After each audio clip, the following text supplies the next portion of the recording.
Olá, pessoal! Então, hoje nós vamos dar continuidade ao conteúdo de comunicação terapêutica e vamos estar abordando estratégias de comunicação não verbal, que vão poder estar sendo observadas durante a nossa comunicação com o paciente e que vão permitir a gente observar e captar mensagens além das palavras. Então, eu estou falando que são todas aquelas mensagens transmitidas pelo paciente ou pelo profissional que não são verbais. Né? O que quer dizer, então, não verbal? Tudo que ocorre nessa interação profissional-paciente, pessoa-pessoa, exceto palavras. Né? Ou seja, toda a informação de gestos, de posturas, expressões faciais, a distância que eu mantenho desse meu paciente, que eu posso estar aí informando ou dando algum tipo de informação.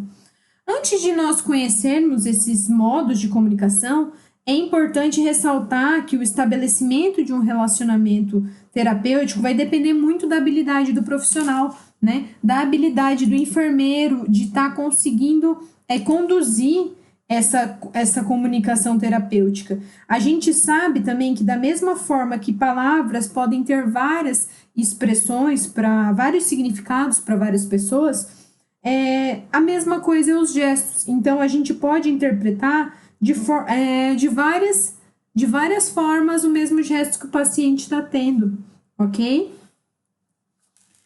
Então, o primeiro, né? A gente está falando, então, de linguagem não verbal.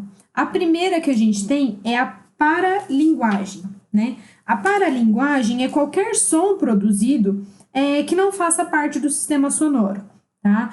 É evidenciado por alguns sinais, por exemplo, ritmo de voz, intensidade, entonação, grunhidos, ruídos vocais de hesitação, tosses provocadas por tensão, suspiros, entre outras atitudes que o paciente pode ter, tá? O que essa paralinguagem pode estar demonstrando, né? Pode estar apresentando alguns sentimentos, pode indicar características de personalidade do paciente, características de atitude desse paciente, e formas de relacionamento interpessoal, né, entre as pessoas, tá? É possível a gente ver que uma mesma frase, ela pode ser dita com diferentes graus de entonação, né? Ela deve ser utilizada de modo congruente, né, com as mensagens verbais, ou seja, em conjunto com as mensagens verbais. Lembrando que um tom de voz afável e tranquilo, especialmente em pacientes com um transtorno mental, se faz necessário. Por quê? Porque transmite segurança, né? Transmite confiança, disponibilidade do profissional de estar ali na escuta, né? Nessa partilha com esse paciente. Então, a gente, como profissional, deve estar sempre atento para não enviar para esse paciente mensagens ambíguas, né? Ou que a gente chama de contraditórias, que atrapalharia a gente estar conseguindo estabelecer um vínculo com o paciente, ok? A segunda, a gente chama de proxêmia, que é o uso dos espaços, né? Distâncias mantidas entre os participantes de uma interação. Então, é o espaço que eu mantenho do meu paciente, né? Metros, centímetros. O vínculo ele é fortemente influenciado pelas distâncias durante esse momento que a gente está estabelecendo uma comunicação terapêutica. Alguns pacientes podem achar que a distância pessoal é uma forma de preconceito, de vocês terem medo, preconceito com esse paciente, né? Então, não se aproximam deles e não conseguem ter uma interação mais efetiva.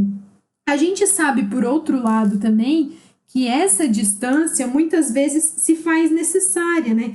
Principalmente quando esse paciente ele está numa crise, ou se ele perceber que nós estamos invadindo esse espaço íntimo dele. Então tem que ficar realmente extremamente atento a isso, tá? É comum que algumas situações como essas relacionadas à distância passem despercebidas pelos profissionais, né, que acabam conduzindo de uma forma mais automática a entrevista que está sendo feita com esse paciente.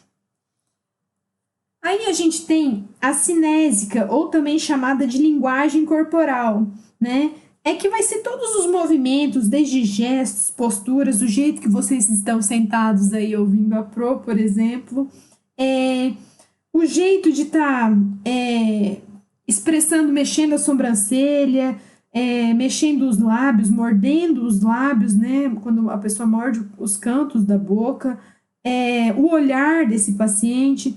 Sabe-se que quanto mais encoberto for esse sinal, né? Ou ter um leve tremor nas mãos, mais difícil vai ser ter um estabelecimento de vínculo, ter uma consciência, né? Então a gente tem que ficar observando essas manifestações dos indivíduos, inclusive as nossas, né? Quando a gente está nessa escuta, a gente está parar para mexer no celular, fazer caretas, né? Manter uma postura não compatível à abertura ao diálogo, né? Então, os profissionais, nós como profissionais precisamos estar cautelosos e ter muita consciência quanto à nossa própria linguagem corporal, né? Então, tá sempre se cuidando, se observando, né? Para a gente conseguir fazer uma leitura intuitiva efetiva, né? Importante sempre manter uma expressão serena, sem cruzar os braços, manter uma postura que consiga transmitir essa confiança, essa disponibilidade na relação, também ponderar junto com a comunicação, a validação verbal, né? Vocês vão ver que a linguagem verbal e não verbal, elas trabalham de formas muito similares, né? Muito juntas, tá? E a tassêsica é tudo que se comunica pelo toque, né? Que envolve a frequência desse toque, a pressão que é exercida, o local que está se tocando, a idade que tem os interlocutores, né? O paciente, o indivíduo. Então, está relacionada ao espaço pessoal. Como já citado, né? A cultura dos comunicadores e as expectativas de relacionamento podem ser observadas. Então, aqui, um resuminho. A paralinguagem, qualquer som produzido, né, vai permitir que a gente observe, capte mensagens além das palavras.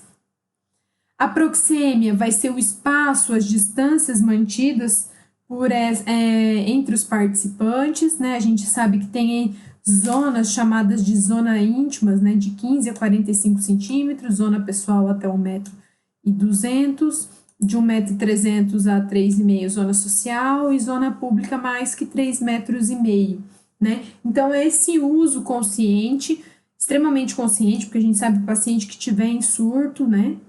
A cinésica é essa linguagem do corpo, gestos, né? Várias caretas aqui, às vezes a gente consegue ver mais isso, né? No presencial, quando o aluno entende ou ele não entende alguma coisa que nós estamos abordando em sala. Então, a gente tem que ser muito cauteloso e consciente dessas linguagens corporais, né? A gente sabe que o paciente pode ter uma postura apática quando ele está com a cabeça baixada, com os ombros caídos, né? Pode nos dar alguns indícios de sintomas depressivos, né? Já um paciente mais atento, mais coerente, pode indicar aí um humor eutímico. O que quer dizer isso, né? Um humor normal, um equilíbrio no humor desse paciente. Então, nós, enfermeiros, devemos estar sensibilizados, devemos ter sensibilidade e capacidade de conseguir decodificar, conseguir entender o que esses gestos expressam. E a tassésica, ou também chamada de toque, vai ser tudo relacionado ao toque, à frequência desse toque. Slide resumo. Daí aqui, a Pro está disponibilizando um vídeo que vai estar que vai estar no link do fórum também, que é uma parte de uma série chamada, se eu não me engano, Friends, em que tem um resumo dessas 4 linguagens, ok? Um beijo, qualquer dúvida pode falar com a Pro no fórum, na sala de café, ou mandar um e-mail.